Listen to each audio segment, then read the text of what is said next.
నమస్కారం రచిత గారు. నమస్తే సిరి. సో సైకాలజీలో మనం రకరకాల టాపిక్స్ గురించి మాట్లాడుకోవడం జరిగింది. అదే విధంగా ఎస్పెషల్లీ అంటే ఒక అబ్బాయికి అమ్మాయి నచ్చాలి అంటే అమ్మాయిలో ఎలాంటి క్వాలిటీస్ చూస్తూ ఉంటారంటారు? అబ్బాయిలకి అమ్మాయిలు ఎలా ఉంటే ఇష్టం. అబ్బాయిలు ఈగర్గా చూస్తారు, ఇప్పుడు అమ్మాయిలు కూడా ఈగర్గా చూస్తారు. మంచి లైన్ తీసుకున్నారు.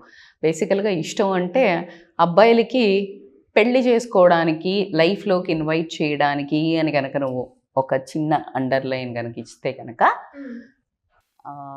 కొన్ని పారామీటర్స్ తీసుకుందాము. దానికి ముందు అబ్బాయిలకి అమ్మాయిలు ఒకవేళ లైఫ్లోకి కాకుండా అంటే ఎలా ఉన్నాయి ఇష్టమే.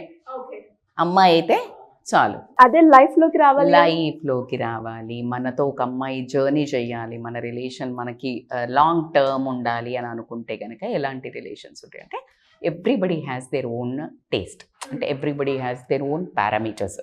అది మీరు ఎట్లా అంటే ఒక సైకలాజికల్లీ ప్లాన్ చేస్తే ఒకవేళ వాళ్ళ కల్చరల్ థింగ్స్ తీసుకోండి, ఇలా ఉండాలి. ఇప్పుడు కల్చర్ ఫర్ ఎగ్జాంపుల్ ఒక కమ్యూనిటీ వాళ్ళకి ఇలాగే ఉండాలి అని ఉంటుంది, ఒక కమ్యూనిటీ వాళ్ళకి ఇలాగే ఉండాలని ఉంటుంది. అవన్నీ పారామీటర్స్ డిఫర్ అవుతూ ఉంటాయి. కానీ కొన్ని స్టెప్స్ కనుక మనం యావరేజ్గా పలానా బిజినెస్ రన్ అవ్వాలి అంటే ఇలా పారామీటర్స్ ఉండాలి, ఎంత ఉండాలి స్క్వేర్ ఫీట్. ఇప్పుడు ఈ కాలేజ్ నడవాలంటే ఇంతమంది స్టాఫ్ ఉండాలి, ఇంత రూములు ఉండాలి, క్లాస్ రూమ్, ఎట్లా చెప్పుకుంటాం. ప్రతిదానికి ఒక డొమైన్ ఉంటుంది. అట్లా ఒక డొమైన్ సక్సెస్ఫుల్గా ఒక అబ్బాయికి ఒక అమ్మాయి, ఇలాంటి అమ్మాయి వస్తే నా జీవితం సెట్ అని అనుకోవాలి, ఈ అమ్మాయి వస్తే బాగుండంటే ఈ క్యారెక్టరిస్టిక్స్ ఉన్నాయా లేదా కొన్ని చూసుకోండి. మరి అన్నీ ఎలా దొరుకుతుంది? సర్వగుణ సంపన్నురాలు మేడం, సీతాదేవులు ఎవరు ఇప్పుడు లేరు కదా అని అంటే కనుక ఐ అగ్రీ విత్ యూ. ఉండొచ్చు, నీకు కనిపించి ఉండకపోవచ్చు. మీరు జర్నీ అబ్జర్వేషన్లో కనుక మీరు గమనిస్తే ఇందులో అట్లీస్ట్ రేటింగ్ ఇప్పుడు బాగా అలవాటైంది కదా, 10 దాకా ఉంటే ఎన్ని తర్వాత పాస్ అని, అట్లా 6 to 8 ఉంటే you can consider it as a life partner. సరే, మరి అందులో ఏంటి మేడం అని అంటే కనుక the most powerful tool for a women, ఆడామె అనగానే దీంతో కొలమానం చేస్తూ ఉంటాం. ఏంటి? సహనం, కరుణ, ఓపిక. అవునా?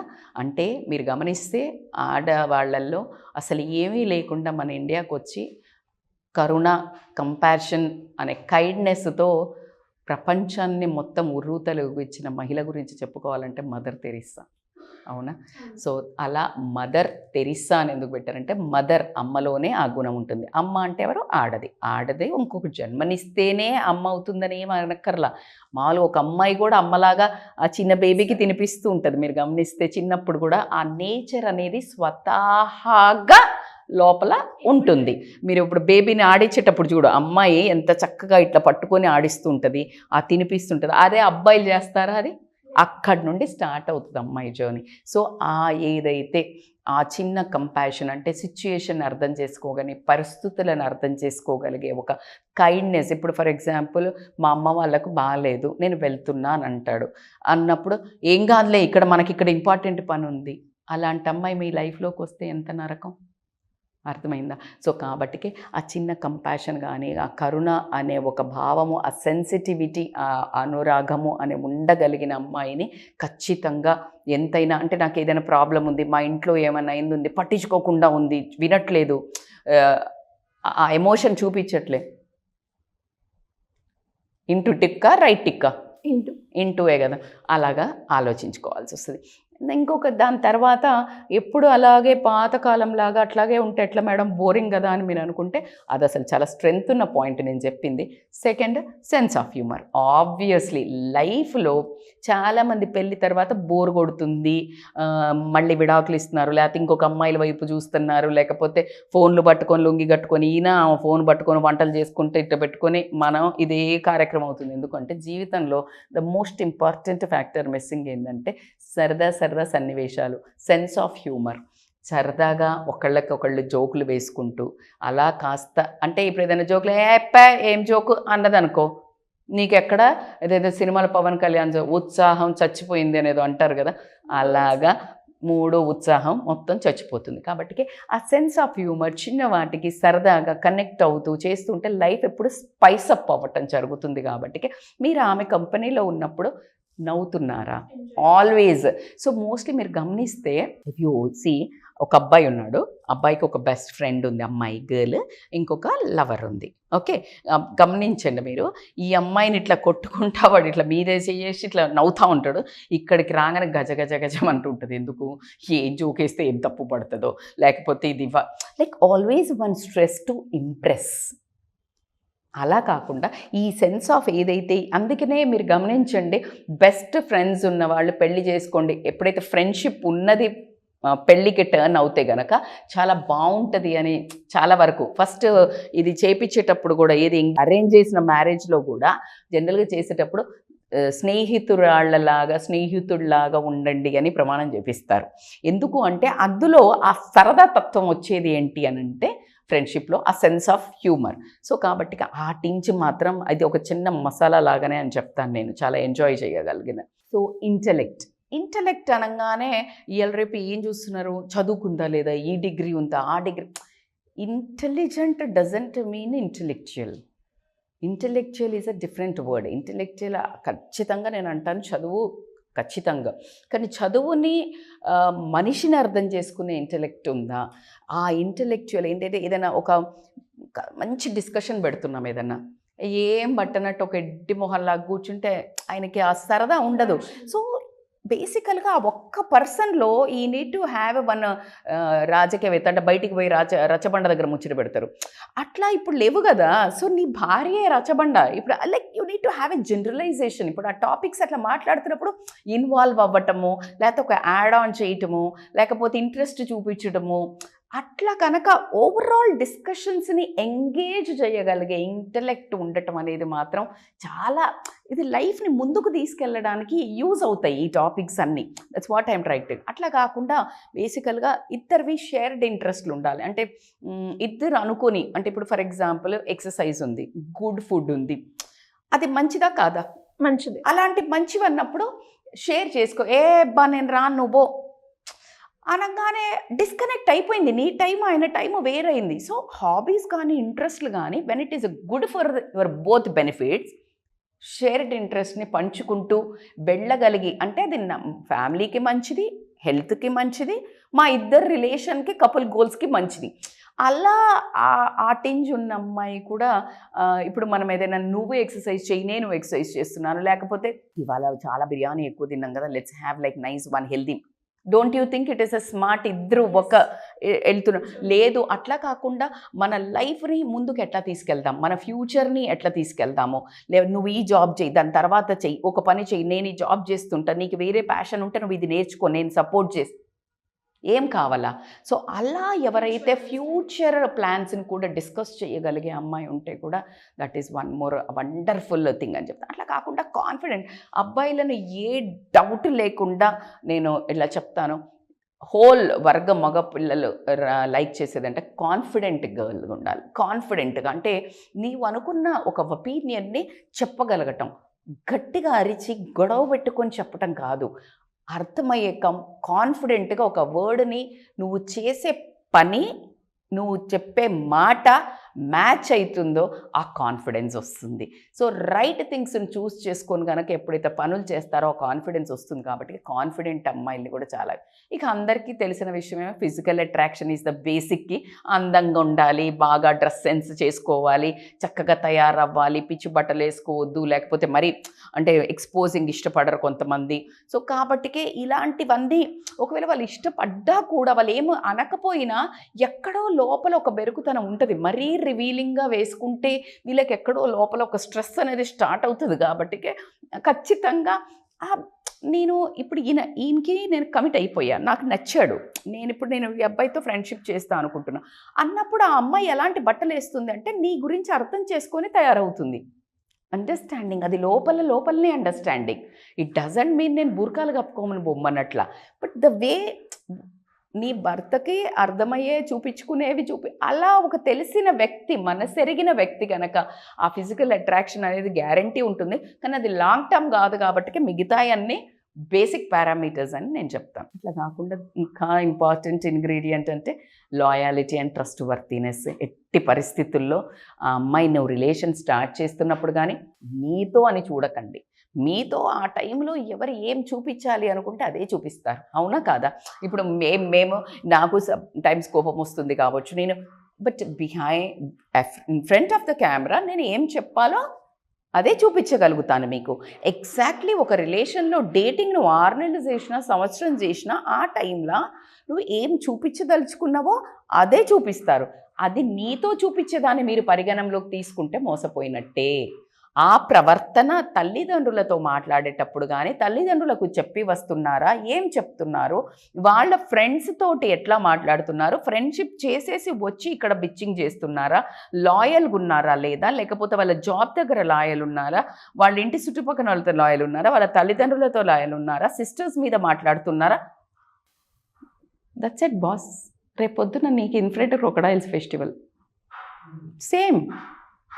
సో ఆ ఒక టించుని not this all parameters whatever I'm saying not towards you, generalized behaviour observe చేయండి.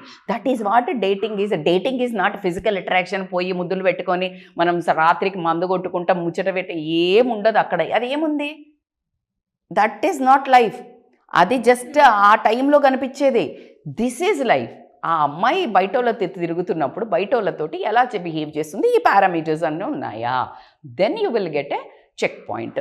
సో ఈ లాయల్టీ ఇవన్నీ పక్కన పెడితే ఎమోషనల్ స్టెబిలిటీ ఏంటంటే, లైక్ ఇఫ్ యూ హ్యావ్, ఇప్పుడు ఇంట్లో వచ్చింది ప్రాబ్లం, తనకి కూడా ప్రాబ్లం వచ్చింది కాలేజ్లను, ఆఫీస్ దగ్గర, how she is handling. Stability ఉందా? బేచైన్ అయిపోయి ప్యానిక్ అయిపోయి మొత్తం స్ట్రెస్ తీసుకోవటమా? లేదు అంటే స్ట్రెస్ తీసుకుంటే అది మైనస్ పాయింటే కాదు. But at the same time ఇప్పుడు ఆ అబ్బాయికి ఏదైనా జాబ్ పోయింది అనుకుందాం, అప్పుడు పక్కన నించోనే ఆ ఎమోషన్ ఏదైతే ఉందో స్టేబుల్ చేయగలిగే, కరేజ్ ఇవ్వగలిగే తత్వం ఉందా? లేకపోతే ఇంకా నువ్వేం చేసినావులే, నువ్వు ఇట్లనేలే అంటే, అసలు నువ్వు ఏ పీక్లో ఆ పడిపోయే టైంలో నిలబెట్టగలిగే, ఆ ఎమోషన్ని సపోర్ట్ చేసగలిగే, లేదు నీ ఎంజాయ్ చేసే మూడ్ ఉంది, నీకు మంచి ప్రమోషన్ వచ్చింది, ఆ టైంలో వచ్చి గొడవ పెట్టుకుంది, she is like totally mismatch కదా. నీకు జరుగుతున్న దానికి నువ్వు చేసేదానికి సంబంధం అంటే ఈమె మూడుతోటి నీ లైఫ్ నడుస్తుంది. నీ సిచ్యుయేషన్స్ బట్టి ఎమోషన్స్ సపోర్ట్ చేస్తలేవు. దట్ ఎమోషనల్ స్టెబిలిటీ ఉందా లేదా, లేకపోతే మొత్తం అసలు ఉల్టా పుల్టా చేసేస్తుందా నీ జీవితాన్ని, రోలర్ కాస్టర్ లెక్క. సో అది ఒకటి చూడండి. నీ సిచ్యుయేషన్ని బట్టి ఈమె యాడ్ ఆన్ అవుతుందా, నీ సిచ్యుయేషన్ని మొత్తం టర్న్ చేస్తుందా, అతలాకుతలం చేస్తుందా. Supportiveness next point. Supportiveness is, as I said, like if it is very చాలా క్రైసిస్ వచ్చింది, వాళ్ళ పేరెంట్స్కి ఏమన్నా అయిందిలే, అరే పోరా నువ్వు మంచిగా చూసుకుంటరా, నేను ఇక్కడ చూసుకుంటా, లేకపోతే ఇది చేస్తున్నా అట్లా చెప్తుందా, లేకపోతే నాకైతే తెలియదు, నువ్వు నా బర్త్డే ఉంది ఇప్పుడు రా, నువ్వు లేకపోతే నేను చచ్చిపోతా. What the nonsense. She is no way, because she is selfish, self obsessed, self consideration. వాళ్ళకున్న అక్కడ ప్రాబ్లమ్ని డీల్ చేసేటప్పుడు she is supporting or not, emotionally she supporting or not. Happiness ఉంది పీక్స్లో, నేను రాను మీ వాళ్ళంతా, no, that is not consider. నా ఫ్రెండ్స్ అందరు వస్తున్నారు నువ్వు కూడా రా, ఏదైతే ఆ supportiveness, next whatever the things you are taking in a good way support చేయాలి. బ్యాడ్ వే చేస్తున్నావు ఆపగలిగి, నిన్ను ఒక గట్టిగా ఒక మదర్ లాగా నేను అక్కడ నించోబెట్టి అడిగి తను చెప్పగలగాలి. ఆ ఒక ఒపీనియనేటెడ్ ఒక support in the plus and మైనస్లో కనుక ఉన్నట్టయితే జిందాబాద్ బాస్. నువ్వు ఇక కళ్ళు మూసుకొని నువ్వు ఫిజికల్ అట్రాక్షన్, పైసలు, డౌరీ ఇలాంటివన్నీ లావు బక్కగా ఇవన్నీ తీసేసి కళ్ళు మూసుకొని తాళి కట్టేయచ్చు. ద మోస్ట్ లాస్ట్ అండ్ చిన్నదైనా కూడా మేజర్ రోల్ ప్లే చేసేది the most powerful thing communication. How she is using words. Because ఒక్క పదంతో రాజ్యాల పోయినాయి అన్నట్టు ఒక చిన్న మాట అనేది మాత్రం చాలా important. How she is putting that words. అదే వర్డ్స్ని మీ అమ్మ నాన్న అంటే ఆ చెప్పే పద్ధతిలో మీ అమ్మ నాన్నని బాగా చూసుకుందాము అని చెప్పగలగటం వేరు, లేకపోతే అరే బాబు వాళ్ళకి ప్రైవసీ మన ఇంట్లో ఉండొద్దు అని చెప్పటం ఎట్లా ఉంది. వాళ్ళకు ఉన్నన్ని రోజులు మనం రోజు వెళ్ళొద్దాము, వాళ్ళకు కూడా ప్రైవసీ ఉంటుంది, మనం వాళ్ళతోటే ఉంటాము. వేరియేషన్ పక్కన లేదు నువ్వు నీ చుట్టాలందరిలో కూడా గట్టిగా ఒకేసారి కమ్యూనికేట్ ప్రతి ఒక్కళ్ళని నొప్పించే మనస్తత్వం ఉంది. అది ఎట్లా తెలుస్తుంది? పెళ్ళయ్యాక తెలుస్తుంది, అప్పుడు ఏం చేయలేవు. కాబట్టి ఇప్పుడు ఫ్రెండ్స్తో ఎట్లా మాట్లాడుతుంది, నువ్వు గ్రూప్ గ్యాదరింగ్లో పోయేటప్పుడు నీతో ఎంత రఫ్గా వాడుతుంది, సౌమ్యంగా అర్థం చేసేటట్టు చెప్తోంది, లేకపోతే నీ ఫ్రెండ్స్ అందరు కలిసినప్పుడు ఎవరినైనా క్రిటిసైజ్ చేస్తోందా, ఎవరినైనా మెచ్చుకుంటుందా, లేకపోతే తన అవసరం ఉన్నప్పుడు మాట్లాడుతుందా, లూజ్ టాక్ మాట్లాడుతుందా, oh my god this is so much to no.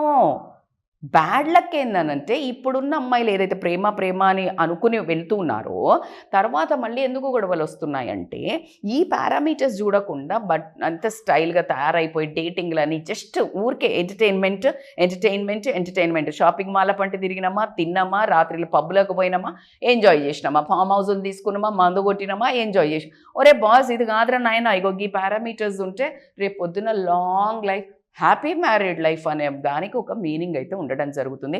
Marriage కాకున్నా కూడా నువ్వు అనుకున్న ఏదైతే లివ్ ఇన్ రిలేషన్ అనుకుంటున్నావో, డేటింగ్ అనుకుంటున్నావో ఆ టైంలో కూడా నువ్వు 1-2 months ఈ పారామీటర్స్ ఉన్న అమ్మాయిని చేసుకుంటే అట్లీస్ట్ ఏదో అంటారు చూడు, పుణ్యం పురుషార్థంలో వచ్చినప్పుడు ఈ డేటింగ్లో కూడా నువ్వు ఎంజాయ్ చేస్తావు. లేకపోతే this goes in to a toxic relationship, so which goes hell in your life. దాని తర్వాత నీకు పెళ్ళి అంటే గజ మన వణుకి అమ్మాయిల మీద ఒక బ్యాడ్ ఒపీనియన్ వచ్చి నువ్వు ఒక శాడిస్ట్ లాగా సమాజానికి అందించబడతావు. కాబట్టి అమ్మాయిల మీద ఒక ముద్ర కూడా వేస్తారు, అమ్మాయిలు ఇలా ఉన్నారని. కాబట్టి నువ్వు రైట్ చాయిస్ చేసుకో. బట్టలు ఎన్ని ఉంటాయి సిరి? చాలా ఉంటాయి. బట్టలు మనం ఒక షాప్కి పోయినాము, బట్టలు ఎవరి చాయిస్? నీ చాయిస్. నీ డబ్బు నీ చాయిస్. ఇక్కడ కూడా అమ్మాయిలు నువ్వే కదా ఎత్తుక్కునేది. కాబట్టి టైం టేకింగ్ చేసుకో, అగడబడ్డట్టు చేయకుండా, ఆ అమ్మాయి అయితే చాలు అని కుక్కకు బొక్క దొరికినట్టు చేయకుండా కొంచెం ఓపిక బట్టి ఈ పారామీటర్స్ చేసుకుంటే long term relation, happy life ఉంటుంది. గ్రేట్ మేడం, నిజంగా చాలా బాగా చెప్పారు. ఇలా ఎవరైనా కూడా ఒకరిని చూస్ చేసుకునే టైంలో కావచ్చు, లేదంటే మ్యారేజ్ ప్రపోజల్ వచ్చినప్పుడు చాలా క్వశ్చన్ మార్క్స్ అయితే వస్తూ ఉంటాయి. సో అలా డౌట్స్ ఉన్న వాళ్ళు, రిలేషన్షిప్లో ఎంటర్ అవుతున్న వాళ్ళు, ఇలాంటి ఏ వేరియేషన్ ప్రకారంగా క్వశ్చన్స్ ఉన్నా కూడా అవి మీ గైడెన్స్ తోటి మేము క్లియర్ చేసుకొని మా జర్నీని స్టార్ట్ చేయాలి అనుకునే వాళ్ళు ఎలా అప్రోచ్ అవ్వచ్చు? యాక్చువల్లీ ఇప్పుడు మనం మంచి పారామీటర్స్ చెప్పినాం, కానీ ఇప్పుడు ఇవన్నీ మంచిగా ఉండొచ్చు. ఏదన్నా ఒకటి ఇప్పుడు నేను చెప్పిన పాయింట్లో టైం అని మీటర్ పైకి రావచ్చు. సో ఆ టైంలో డెఫినెట్, సో అదెంత ప్లే చేస్తుంది మేడం మా రోల్లో, అట్లా అంత కన్ఫ్యూజన్ ఉంటుంది. అది ఎవరిని ఫ్రెండ్స్ని అడిగితే టూ మచ్ చేస్తున్నావు రా, నీకేమన్నా రంబ్ వస్తుందా, నీకు అనుకున్నట్టు వస్తుందా అని తల్లిదండ్రి అంటారు, లేకపోతే వీళ్ళు అంటారు.